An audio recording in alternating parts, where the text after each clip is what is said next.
ملتان تہذیبوں کا شہر، جہاں آج قلعہ ہے، کبھی سورج دیوتا کا مندر چمکتا تھا۔ گلیاں، بازار اور عبادت گاہیں مٹی میں دفن ہو گئی، مگر تاریخ آج بھی اینٹوں سے چھانکتی ہے۔ یہاں سب کچھ بدلا، پر ملتان ہمیشہ قائم رہا۔ جہاں آج ملتان کا قلعہ خاموشی سے کھڑا ہے، کبھی وہاں دریائے راوی کی ایک شاخ بہا کرتی تھی۔ پانی کے کنارے بسنے والا وہ شہر اب تاریخ کی تہوں میں چھپ چکا ہے، مگر قلعے کی دیواریں اب بھی وہ گواہیاں سنبھالے ہوئے ہیں۔ یہ جو قلعہ آپ دیکھ رہے ہیں، اس سے آج ہم ملتان کا قلعہ یا قلعہ کوہنا کہتے ہیں، لیکن صدیوں پہلے اس کا نام کٹوچ گڑھ تھا۔ کہا جاتا ہے کہ اس سے 800 سے 1000 قبل مسیح کے درمیان کٹوچ خاندان نے تعمیر کیا تھا۔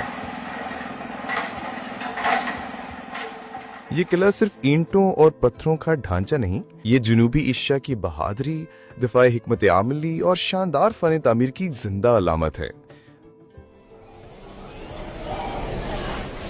سن 1320 سے 1324 عیسوی کے درمیان ملتان میں حضرت شاہ رکن عالم کا عظیم الشان مزار تعمیر کیا گیا تھا۔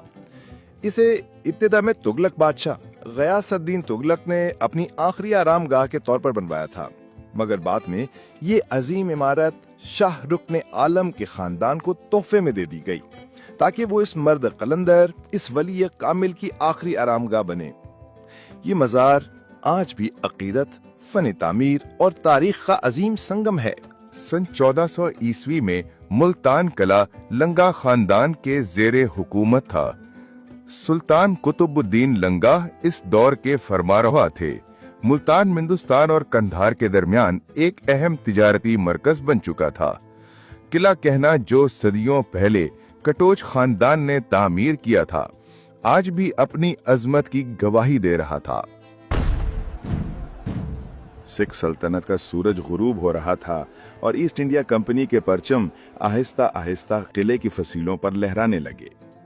گرد و آلود فضاؤں میں فوجی دستے آگے بڑھتے اور مقامی تاجر اور شہری یہ تاریخی لمحہ خاموشی سے دیکھتے رہ گئے۔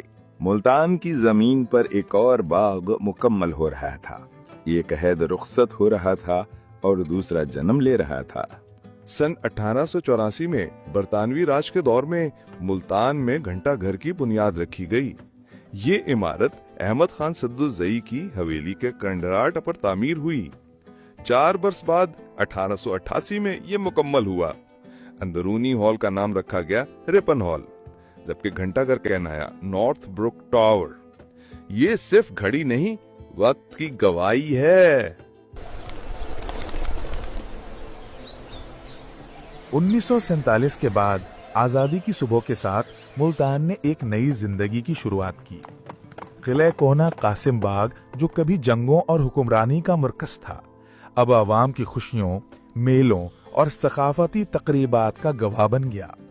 شہر نے ترقی کی نئی راہیں دیکھیں، بازار پھر سے آباد ہوئے اور قلعے کی دیواروں نے اب توپروں کی گونج نہیں بلکہ بچوں کی ہنسی اور میلوں کی رونق سنی۔